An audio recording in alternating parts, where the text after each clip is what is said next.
An update on Wednesday's explosion at an industrial facility in Logan Township, Gloucester County. Let's listen in.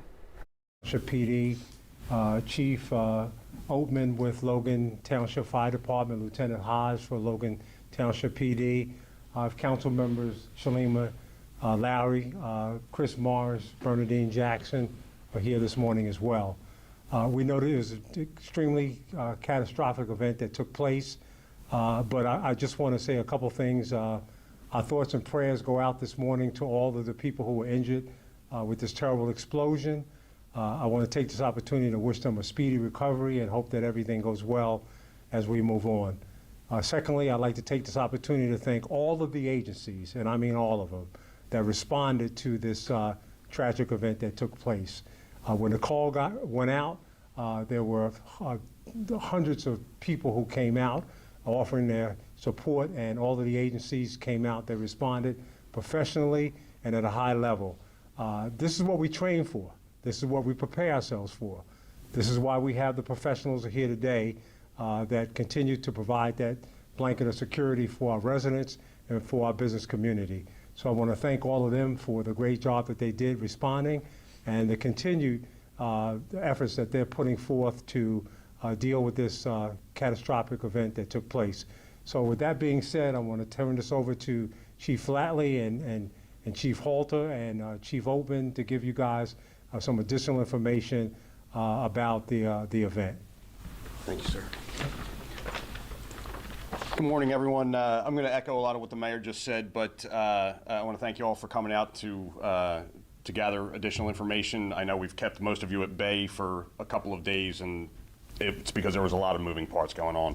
But I'm going to start by saying my heart goes out to everyone involved in this tragedy, and I extend my strongest support and well wishes to them on the road to recovery. That's first and foremost.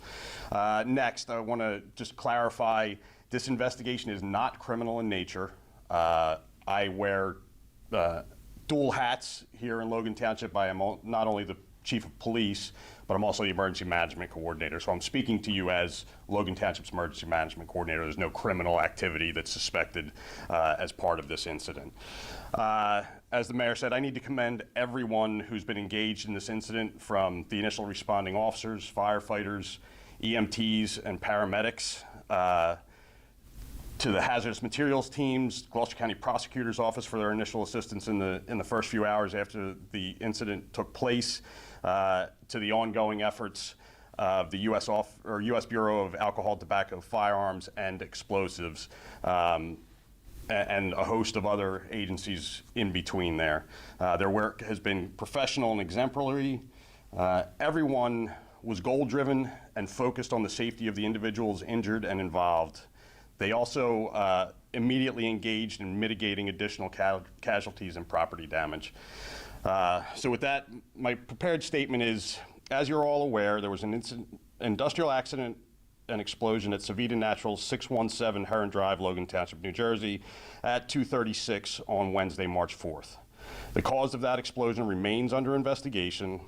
Last night, crews were able to seal off the flow of propane, and the fire has been extinguished. I'll defer to Chiefs Oatman and Halter to answer any additional questions on that specific portion of it. Air quality monitoring is also continuing, and 0 hazardous materials have been detected. There was a shelter-in-place order issued at 2:50 Wednesday afternoon, strictly as a precautionary measure, and it was lifted shortly before 5 p.m. We've received many questions as to the rationale behind that, and again, it was strictly precautionary in nature in the event there were hazardous materials, but there were no hazardous materials that we know to be released. As for the injured, 4 employees of Savita Naturals were transported via ambulance to area trauma and burn centers. As of last night, 3 of them remained in critical condition and 1 is in stable condition. 1 employee from a neighboring business was also transported by ambulance to an emergency room and was treated and released. 3 additional employees of Savita Naturals transported themselves to the hospital, and we do not have any updates or information as to their injuries or condition. There have been several reports of property damage to buildings as far as a mile away, and we continue to get calls related to that as recent as 10 minutes ago when we were prepping to come in here to speak to you.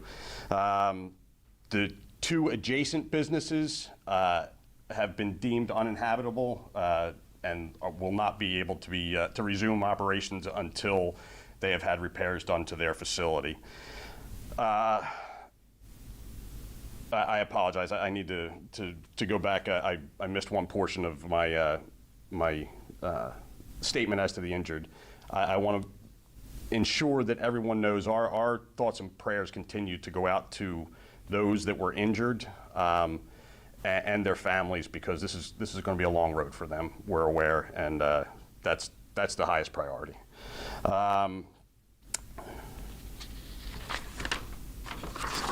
Status of the investigation. There will be a cause and origin investigation initiated as soon as the scene's safe to do so. I'm sure Chiefs Halter and Oatman will engage in that. And as I mentioned, the Bureau of Alcohol, Tobacco, Firearms, and Explosives is engaged as a collaborative partner. Again, I will now defer to Chief Halter to give you updates as to the actual investigation itself. Thank you, Chief Flatley. Again, as the Chief mentioned, same thing from our office at Gloucester County. Our hearts and our thoughts go out to all of those affected by this, and we wish everybody a speedy recovery. That is first and foremost as well for us. This incident, once it began and the incident took place, our 911 dispatchers fielded a few hundred phone calls regarding this incident. So the alarm room at Gloucester County Communications Center was a buzz of activity in taking phone calls, taking reports, dispatching resources, and communicating with those resources out on scene.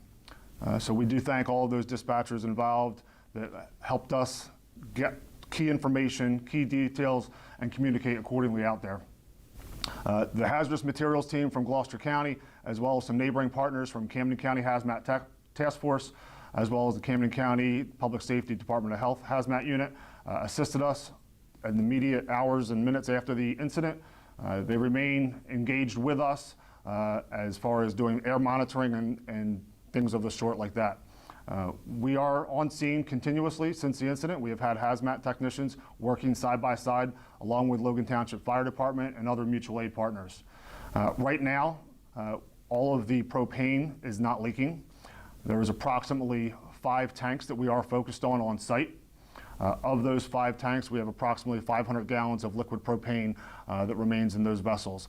There is a mitigation plan and effort being devised as we speak to safely offload and possibly burn off in a safe flare operation of the remaining propane product. Currently, again, right now, just to reiterate, there is no propane leaking, and we do have no fire conditions on the site right now. Those fire conditions and leaking propane were mitigated as of last evening late. Again, that was monitored hour by hour, minute by minute by all personnel on scene throughout the night to ensure that everything remains safe. Again, this is a fluid operation. As you can imagine from the explosion and from the aftermath of that, there's a lot of degraded parts and materials out there. So again, crews are working with private partners, state, local, and federal agencies to ensure that everything is being done to keep those that are investigating and those who will be doing any type of excavation services and work safeguarded throughout the process. So again, thanks to all the mutual aid partners that we work with, and I'll turn this over to Chief Oatman.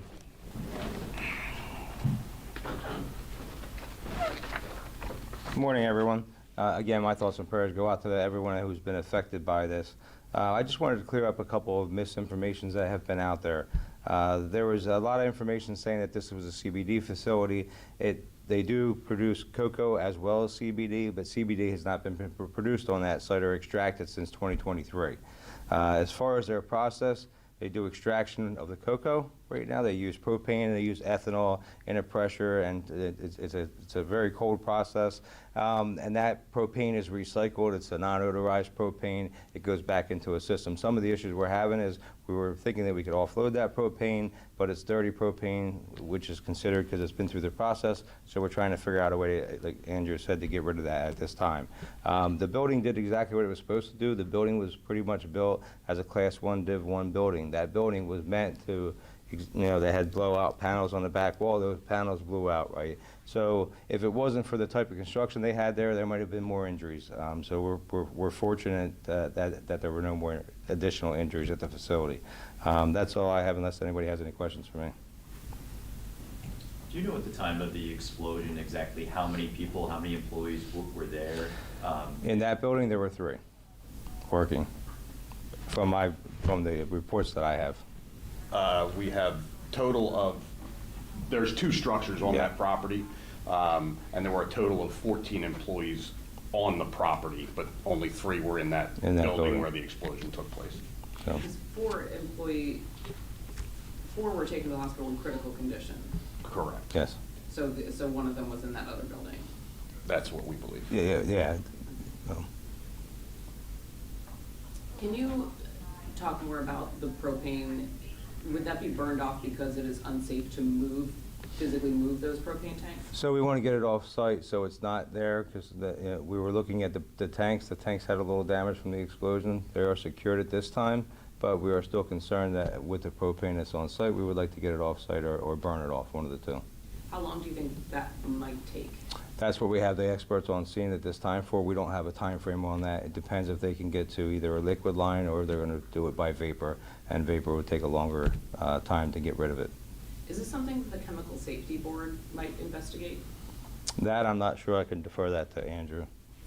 I don't have that information at this time. They may be involved. There are numerous state, local, and again, as I said, federal agencies involved in the investigation process, and that list has been growing over the last few days. So everybody's making sure that everything that's being done right now or that was done in the past is being done in the proper fashion. Yeah, NJDEP has been out there, as well as OSHA, as well as Department of Labor, as well as ATF. ATF is the lead investigation on this at this time. So, What are the names of the 2 businesses that are closed now?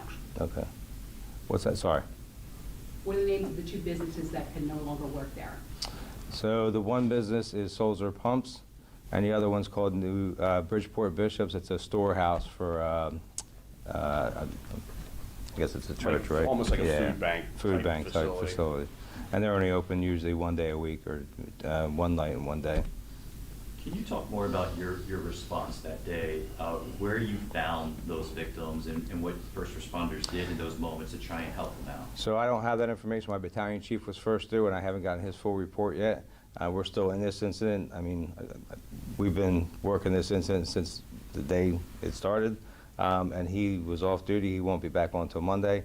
However, I need to get his written report, so I don't really know what happened for the first 4 minutes. When I got there, most of those patients were being cared for by EMS, and we were trying to get helicopters to fly, which they couldn't fly at that point due to the weather, so they had to be transported by ground. And at that point, we started the initial firefight. This company has been in this location for quite some time. Yes. As part of the investigation, were there any previous violations or any concerns with the company or with the building that will be looked at here? So we had issued violations over the years doing normal fire inspections, but there was nothing ever out of the ordinary. That building was a different building. Like I said, it was kind of 2 separate buildings. The front building did one process, the back building did another process. And I had been doing the inspections for 17 years prior to my guys getting on. And yes, we issued violations, but nothing, major. They might have exit signs out or simple things. Nothing that was ever a major concern to us. But yes, we issue violations pretty much to every business that we almost go into. So we never had any issues with them. They always corrected them. They were always pretty good to work with. So, and we've been doing the inspections here. I've been doing the inspections since 2006, and they've been very good to work with. So. And when you say the front building and the back building, the back building is the one where the main explosion Yes. happened, and the front building is the brick building? Yes. Yep. And That's that's where correct. the majority of the employees were working at the time? Yes, that's and correct. It was just the 3 in the back building? Yes. Thank you. You guys mentioned that just moments before this press conference, you had another damage report. Do you have a ballpark number of how many reports you received? And if someone does find damage, what should they do? So if they do find damage, as far as what we're doing right now on the fire side, is we will only go out and monitor the area. If they're finding damage, we're telling them they have to get an engineer to, and our construction official is going to go out as well to look at the building. And if it's that much damage, he's going to red tag the building, and they have to get an engineer to look at the damage, and that's going to be on them, and then go back to the construction office to do any repairs. But a mile radius, does that include homes as well, or homeowners calling you guys? We haven't had any homeowners call at this point. Most of it's been the general businesses in the area, and some of them are just precautionary because their employees want to come back to work.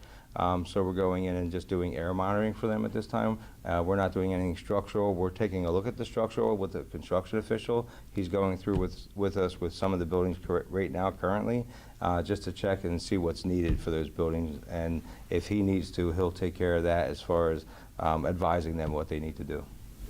How far away was the explosion felt?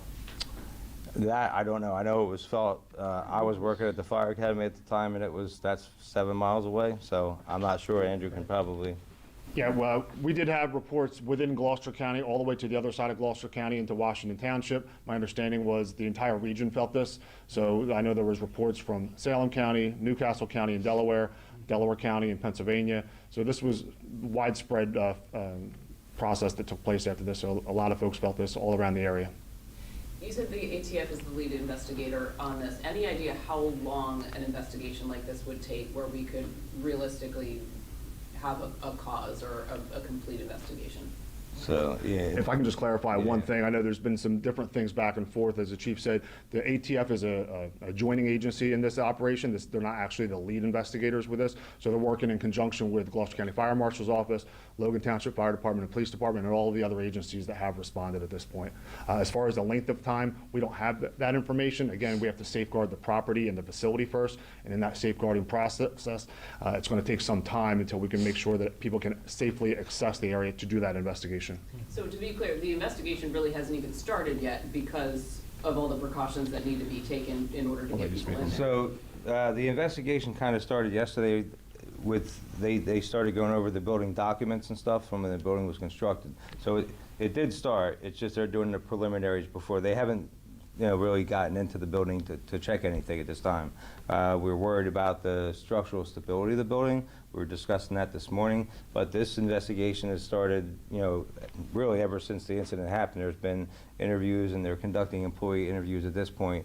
That most of that was done yesterday, I believe. Yes. So a lot of the employee interviews were conducted yesterday. The building construction was being looked at to make sure it was built properly, had proper permits and stuff like that. So I know they were looking into some of that yesterday. So that's all part of this process, but it's going to be a lengthy process at most, especially once they get into the building to try to secure everything up and make sure that, and we're not really going to do much with that until we can make sure that any hazardous materials that are there, the propane is off-site. So the fire department's going to be on scene with a fire watch while they're doing the investigation until we can remove those products due to hazard.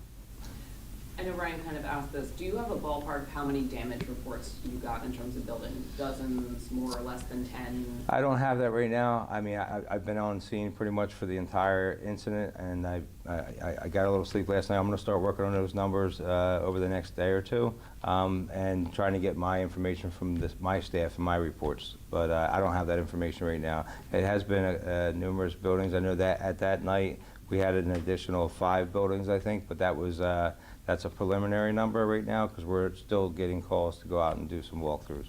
But so far, to your knowledge, it's just the 2 directly next to the plant that have been deemed not safe to enter? Yes, those 2 have been deemed not safe to enter. The other ones have, might be some ceiling tiles that drop down or something of that nature. And then lastly, for me, is this the largest incident, the largest response that you guys have had to deal with in the township, maybe the county, in a very long time or ever? No, I think our largest incident was probably our propylene rail car leak we had a few years ago, and that was probably our largest, again, and that was controlled in about a 7 or 8 hour period. That's probably our largest. This is also a large incident. It's one of the most catastrophic that I've been on. The rail car leak was a little bit easier than this one. This one's a little bit more difficult and more agencies are involved.